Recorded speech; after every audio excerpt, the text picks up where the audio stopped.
Hey, what's going on, good people? It's Gardner Douglas, your Oyster Ninja. A little impromptu conversation with Mr. Jason Woodside from Prince Edward Island, Canada. Friend of the podcast host, friend of yours and mine. Um, Jason hit me up recently with some videos about the state of oysters in Prince Edward Island, Canada, and maybe Canada in general in different locations. I guess we'll find out. But Jason hit me up. We need to talk. I said when. He said ASAP. So ASAP it is. Let's go. What's going on, Jason? Hey, Gardner, thank you so much for having me. It's always a pleasure. I'm here today just briefly to talk about the Atlantic Canadian oyster industry and just sort of share some sort of market insights and things that are going on in the world. I've gotten a lot of messages in the last, maybe, let's say, the most intense have been in the last 2 weeks. I've gotten tons of messages from people like, hey, Jason, what's going on? Are we going to be able to get PEI oysters? Do you know what's going on with the PEI oysters? And, people have questions. As you may know, in 2024, it was announced that there was MSX found in PEI waters. And MSX, for those listeners who don't know, briefly, is a parasite that is very easily transmissible between oysters, and they don't know how it transfers between oysters. But in any case, it infects oysters, and to my understanding, it affects their ability to feed and store nutrients or convert nutrients. Ultimately, I think what happens is it causes inflammation around their mouth and it prevents them from eating. So long and short of it is that MSX has infected PEI waters. PEI waters, we have like a couple of fisheries here. This is an important thing, I think, to mention, right? Because there's other places too, but it's not as prevalent. So here in PEI, we have wild harvesting, right? There's the wild PEI oysters. They're harvested with tongs, and there are cultured oysters that are grown in floating cages or floating rafts or floating bags, whatever you want to call them. Off-bottom culture, you can call that. So there's a lot of oysters that get moved around from bay to bay. So they found this parasite in Baddeck Bay at a time after a number of oysters were moved from Baddeck Bay to other parts of PEI. Malpeque Bay, New London Bay are examples of where those oysters went. And that's called the relay. And ultimately, because how it works is wild fishers harvest oysters, sometimes from areas that aren't like open. You can't just eat the oysters out of the water necessarily, right? Because there's bacteria and stuff like that. So the harvesters take it somewhere, they sell it to somebody who puts it on a clear water lease, and then the waters test clear, like the oysters rather test clear, and then those oysters can then be boxed up and shipped to market. So after those oysters all got moved around to a bunch of different bays, then they discovered that the MSX was in Baddeck, and it was pretty late by then. The oysters had been spread around other parts of PEI and infected other oysters in those areas. So other oysters were now infected with this MSX parasite. Okay, now the first year, you don't really notice anything. And then the second year, there was maybe some death noticed in the springtime. But then for the most part, last summer, we had a good summer. We had good quality oysters all summer, last summer. That would have been summer 2025. Then moving into the fall, the oysters were starting to look a little weak in some places, some oysters, not all, right? But some oysters were starting to look a little weak moving into last fall. A couple people messaged me last fall and said, Jason, are you noticing that, some of the oysters aren't fattening up like they normally would this time of year? And I was like, yeah, okay, well, that's just not just me then that noticed that. Other people noticed that too. So, okay, fine and dandy. All leading up to Christmas, now what happened was they started to get mortalities in some of the boxes at the end market, right?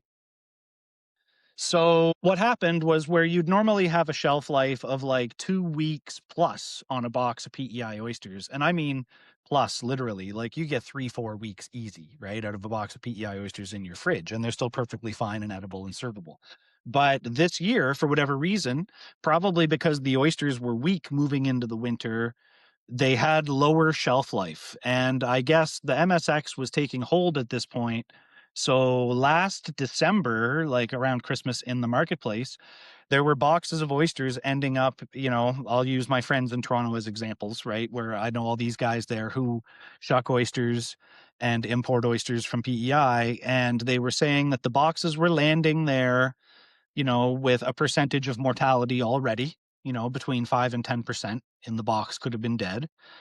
And then as time went on, those mortalities increased. So after the box lands in Toronto with, let's say, 5% death, after 3 or 4 days, now it's up to 25% death in the box. The box is starting to stink. People are shucking oysters in restaurants. Restaurants are stinking. People are literally calling suppliers and saying, you ruined our restaurant. You ruined our Christmas party. You ruined our whatever, right? And, because let's be realistic. It only takes one stinky oyster to stink up a room or a restaurant and you're finished. And once if you get 2 stinky oysters within a dozen, now you got problems, right? And the main problem is that once your hands start to stink like the rest of the stinky oysters, there's no way to determine a good oyster from a bad one at this point. And guests are obviously very turned off. No one's going to want to sit in your beautiful restaurant and have the stink of oysters. No one wants to risk eating a bad oyster. So people started calling me up. Then I started getting messages in like February from people in the States, Texas, right? Carolina, places I know, shuckers, like guys like you that I know, right? Jason, what's going on with the PEI oysters? I had a lot of bad ones lately. I'm like, well, it's probably the MSX and they're like, what are you talking about? So the message didn't even get out in the first place that MSX was prevalent on PEI, that there was an infection here. And the customer, I don't feel, was necessarily fully informed about this. And it's not to say that anyone did anything to hide it. Our government made very clear that there was MSX infection on PEI and it spread to various parts of PEI, and that it's not harmful to humans, that if you can't die from eating an MSX infected oyster, that's fine. But certainly when a percentage of the oysters in the box are dead due to MSX, it increases the risk factor of serving someone a bad oyster. And that's where the health concern comes. So that's where we are. So now we're moving into the springtime, and some people have been out to harvest some oysters, and they're saying it's not looking good right now. Both from oysters that were spread on the bottom that are bottom oysters, bottom grown oysters, in some cases from the wild beds. They've done some tests, and they found some, I shouldn't say tests, test harvests. They went out, they harvested some oysters on wild beds, and concluded that there was 85 to 90% mortality in those test amounts. Now that the ice is on the move here in PEI, springtime is in full effect. The ice is moving out. There's still a lot of places choked full of ice, but in a lot of places where the water moves, ice is moving around. And so people can get out to some spots and check some of their cages. And the preliminary reports coming in so far is that there is very high mortality in even the aquacultured oysters of MSX. So, if you're an oyster grower, God bless the oyster growers who are going to have a difficult time this year. If 90% of the oysters that you had last fall are now just empty shells in the bags, then it's going to be a stressful year. So that's what's going on. If you're looking to, procure any PEI oysters, the reality is I hope you have some really great relationships with your suppliers right now, that when PEI oysters are available, you're getting, the best possible product. And the other thing is to start looking to other places to make up for the shortfall of PEI oysters in the marketplace this year. So I've already let a few friends in on this. And, if you don't know by now, there's probably no hope of finding like new suppliers, because, there's only so many oysters to go around. So if someone like PEI, who produces, a significant portion of Eastern Canada's oysters, goes offline, there's only so many growers in Nova Scotia and New Brunswick to make up, and Newfoundland to make up for that shortfall of oysters. And if you don't already know people in New Brunswick and Nova Scotia who are growing oysters and have relationships with them, then there's no hope that you're going to get any volume of oysters to make up for that shortfall. So don't be surprised if you don't see PEI oysters on menus this summer down in the States, in places like Florida and Texas and that, because the truth is there just won't be that many oysters to go around this year as there were other years. Is that just for PEI oysters? Because I think you sent me the video of where was that guy talking about? What region was he talking about? And why it isn't really being publicized like other news issues, right? In years past, PEI oysters were used to restock parts of New Brunswick that were hit heavy with with oyster diseases. And then PEI at times was also restocked from New Brunswick with oyster seed to replenish diseased oyster growing regions. And so now, to be clear, right now, MSX and Dermo as well is in New Brunswick and Nova Scotia. So just on the other side of the water for PEI, there's MSX and Dermo over there too. So there's going to see some effects as well from that, southern New Brunswick, especially in that area. It's hoped that they can develop a disease-resistant strain of oyster seed in New Brunswick that would help to, continue to allow the PEI oyster industry to thrive. And but that's about all I can say about that. That's all I really know, Gardner, on that. But the video you sent me was very much about. I sent you rather was very much about like the seed and how it's closely related to the PEI oyster seed as well, right? New Brunswick and PEI are genetically similar.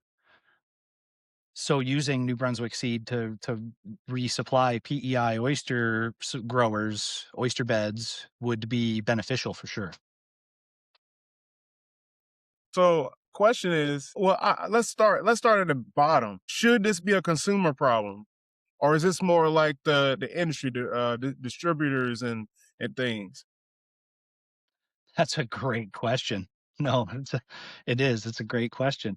I mean, whether or not it should, yes, it should be a consumer problem. And I'll tell you why. Because we live in an age where people want food accountability.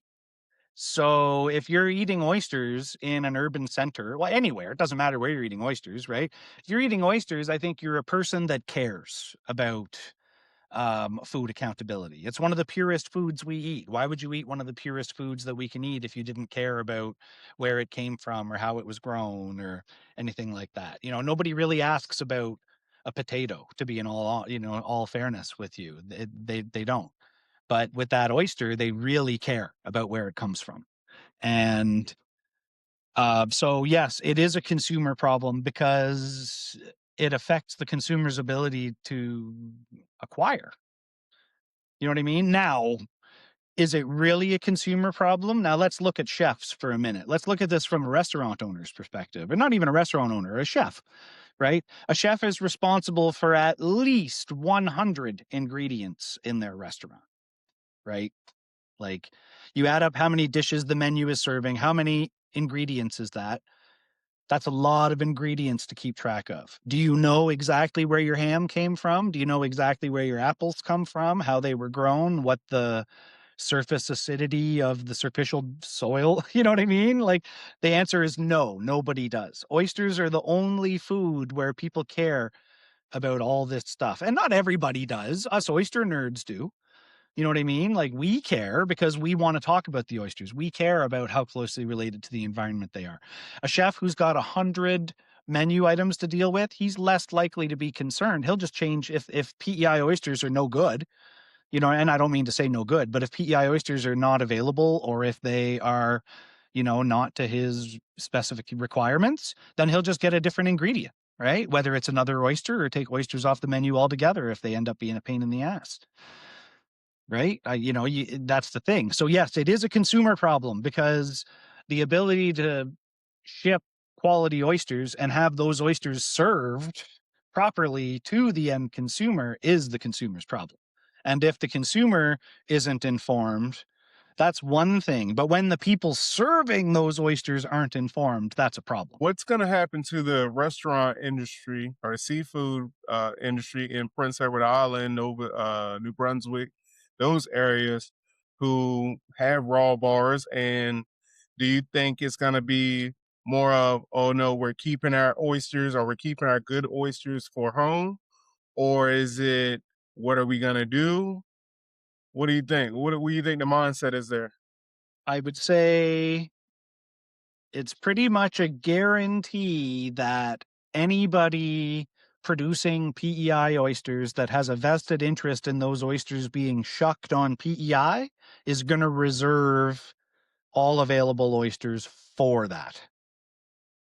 So they'll, ultimately, if you're involved in the oyster business here and you have an ability to shuck and serve oysters, then yes, you're going to be supplying yourself first and then pushing out into those other markets, whatever you can. And I shouldn't say pushing out. Yeah, pushing it out.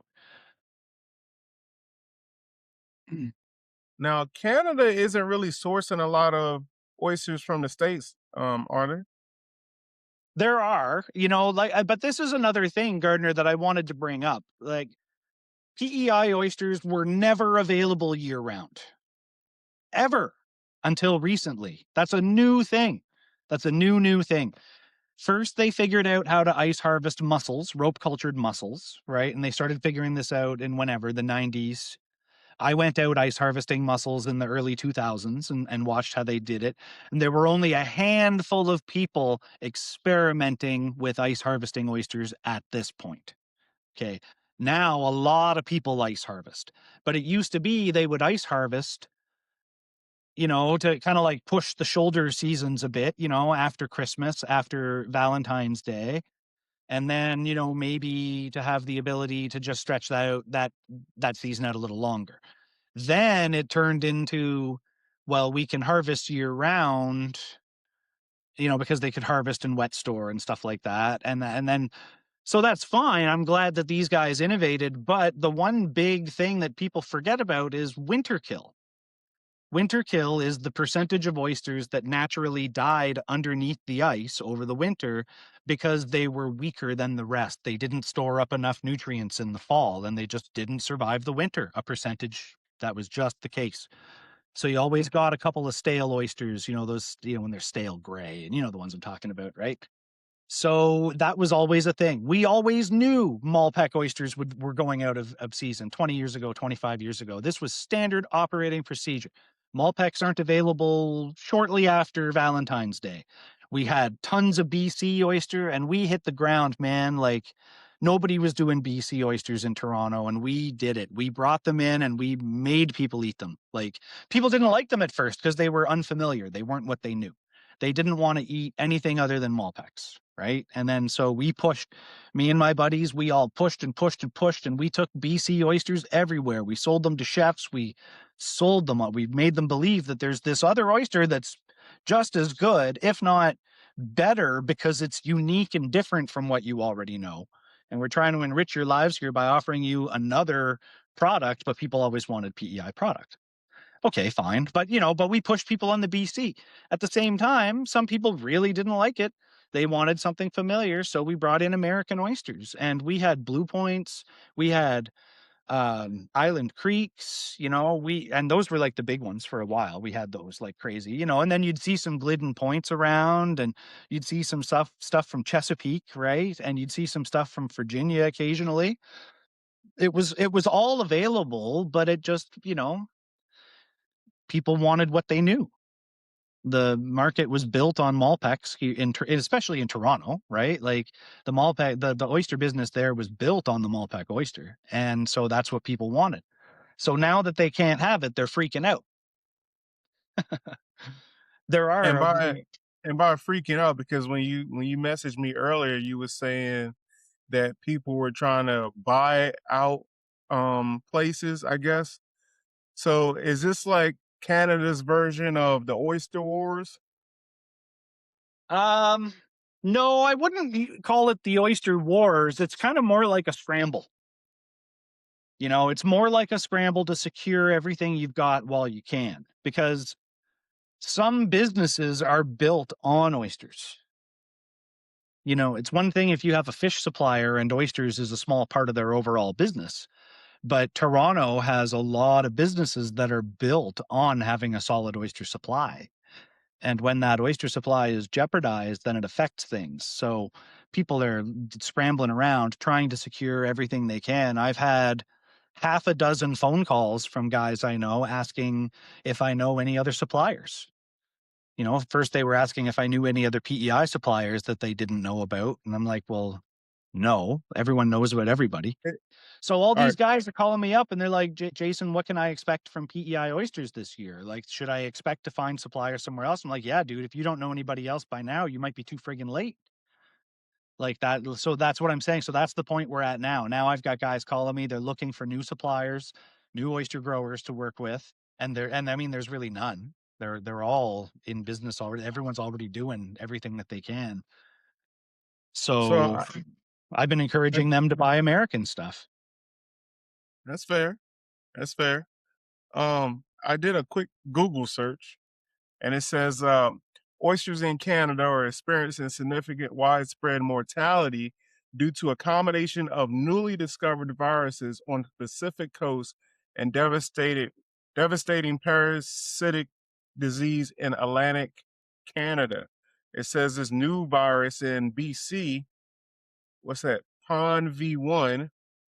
Scientists at the University of British Columbia identified a previously unknown virus, Pacific Oyster Nidovirus, PON V1, linked to massive die-offs of farmed Pacific oysters. This virus, which acts similar to the coronavirus, but specifically targets oysters, was found in 2020 and 2025 studies to be prevalent in dying but not healthy oysters. So oysters are catching COVID. Yeah, it's wild, eh?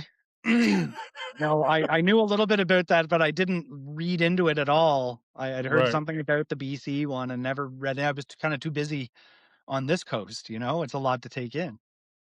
Yeah, I think it just depends on like what article, because this is another article talking about the MSX. So I Mhm. think it just depends on what article you read. Right.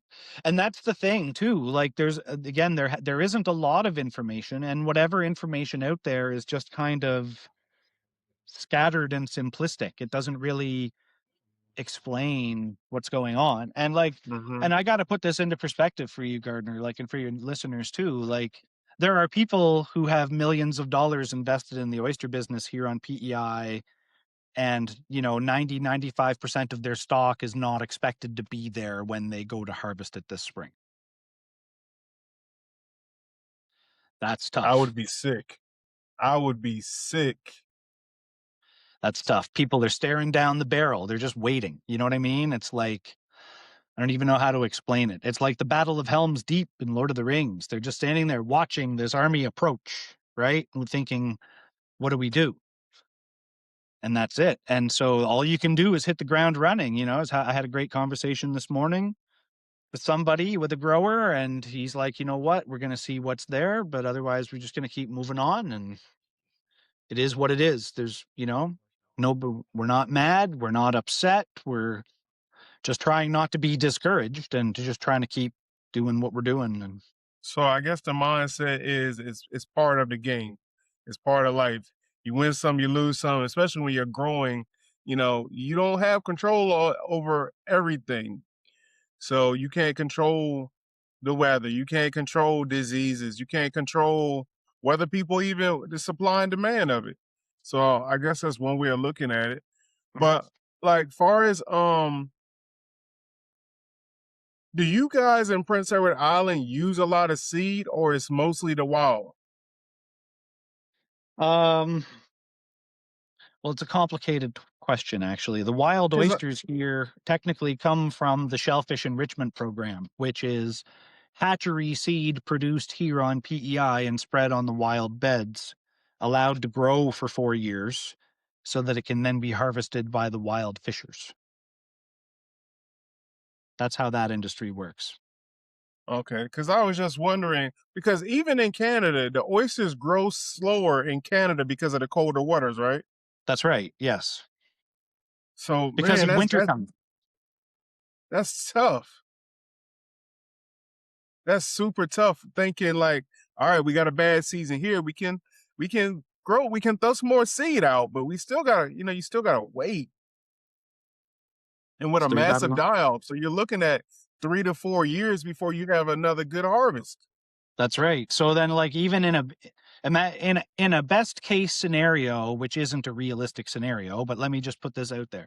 Let's say all the oysters on PEI this summer, this year, this spring, let's just envision that every oyster grower experienced 95% mortality, and every wild bed was experiencing 95% mortality. Which would be terrible, catastrophic. Okay, but then by some miracle, let's say somebody shows up with, a couple hundred tractor trailer loads full of MSX resistant seed and says, it's okay, we have MSX resistant seed, we can replant and we will be reborn. Well, that's great, but it's going to be 4 years before those oysters get to market. So it's like, yeah, it's like 4 years of nothing. Plant and wait 4 years, broke his ass, right? And wait and wait and wait and hope that those oysters don't die in 4 years. And then you'll have oysters again, hopefully. Yeah. But that's best case scenario. Realistically, they won't have, okay, so now there's two ways to go about it. One is to talk about bringing in seed from Maine, which they say they could do and plant. And then there's another one where they could get some seed from northern New Brunswick, which isn't quite ready yet. They'd be waiting like a year or two for it. But, then that would be another available source of seed that could be used to help PEI's oyster industry. That would be great. But still, realistically, I think, it's not my estimate. It's the estimate of the marine biologist who I was listening to, who gave this presentation, who said you're still looking at 6 years minimum. Because you need a couple of years to develop the MSX resistant seed, and you need 4 years to grow it after that. So now you're 6 years. You get a couple of bad years. Maybe you push, now you're pushing 10 years before the business comes back, before the industry comes back. Just to remember Bredor Lake, which isn't that far from here. It's over on the northern tip of Nova Scotia over there. Bredor Lake, they suffered from MSX in 2005 and they still haven't recovered to this day. And that's 20 years, right? 21 years. And there's like one guy who might have a small crop of oysters in Bredor right now, 20 years later. I thought Nova Scotia, or maybe that was New Zealand, but I was thinking like Nova Scotia was in the news maybe a couple years ago about oysters being back over there, but maybe that was New Zealand. No, that was Bredor Lake, and that's what I'm talking about. Yeah, Oh, that's the okay, guy okay. where there's finally somebody who has like a small batch of oysters kind of ready to go again, and is starting to sort of like relaunch the Bredor Lake oyster. Where are, I thought the Bio Soleil, I thought they were Nova Scotia. Beau Soleil, they're in northern New Brunswick. They're in New Brunswick. Okay, okay, got you. Okay, man. Well, sheesh. This is tough, man. Especially when you put it in the perspective of um Nova Scotia still trying to recover from, we said 2020, Yeah, 2005. 2005. Wow. And still trying. Wow. You have any knowledge of what they tried, it didn't work, and what did work? I really don't. I Okay. know the guy who knows. I can get back to you on that for sure. No. I Yeah. never asked about any details about that, to be honest with you. And I also do want to preface, I'm going to put this episode out like sooner than later. And if anybody has knowledge and wants to come on the podcast and talk, let's have a conversation. I know nothing about it. I'm just a vessel for this this podcast. You know, I'm just a vessel to put out news, and I believe Jason is a great source. He's there on the grounds, as they say. But if anybody has any more information, hey, let's have a conversation. It's very welcome. You know what? I don't know anything about MSX, and I don't think very many people do. And, I'm not an oyster grower either. I've grown oysters. I know how they grow. I've seen them grow in a million places. I've done every job you can do with oysters, from the water to the table. And even I'm in uncharted territory. I would encourage anybody who knows about MSX and marine biology to pipe in on Gardner's show and talk about it. Well, Jason, I want to thank you again. You've been on the podcast numerous times now. You've interviewed me on the podcast. Thank you for this information. Thank you for caring. Because it was your insight that is like, hey, somebody's got to say something about this. Somebody's got to talk. And I hope, I really hope that my listeners enjoy this episode and enjoy this information rather, and find it insightful. And maybe, just maybe, we can get somebody on here that knows something about these diseases. And I'm going to reach out to some people because this this is important to the oyster community for sure. I mean, Prince Edward Island, PEI oysters. I love PEI oysters. Like that, I'm always recommending PEI oysters. But there has been a time this fall, winter-ish, beginning of the new year, where I've stayed away from Prince Edward Island oysters because of shelf life. Just the quality of oysters, and that's just something that you know, for my business, quality is number one. I'm a small guy, so quality comes first. So yeah. And PEI oysters are great quality, but it's unfortunate that some folks just weren't prepared for what was about to happen, with the quality in around Christmas. And it's important to talk about for sure. We all have this. This is what we do. We open oysters for a living. Like, I've been selling PEI oysters and promoting PEI oysters my entire life since I was 18 years old. It's all I do. It's the thing I'm actually most qualified to do. And someone will say, well, you're not that qualified. You shouldn't be talking about oysters and disease and this. And it's like, whoa, hold it. Like, stop. Not telling people what's going on with the industry is the absolute worst thing that you could do right now. And even with that, like, how can you tell somebody to stop talking about something, but are you doing your part? Like, everybody has to do their part. So I mean, if you feel like, Jason isn't qualified, we're just saying that, we're just throwing a scenario out, then come on the podcast and talk to me. I love it. Yeah. All right, buddy. Appreciate you as always. Hey, let me know if anything new comes up. Will do, Gardner. Thank you so much for having me. You're the boots on the ground, Jason. Back to you. Thank you.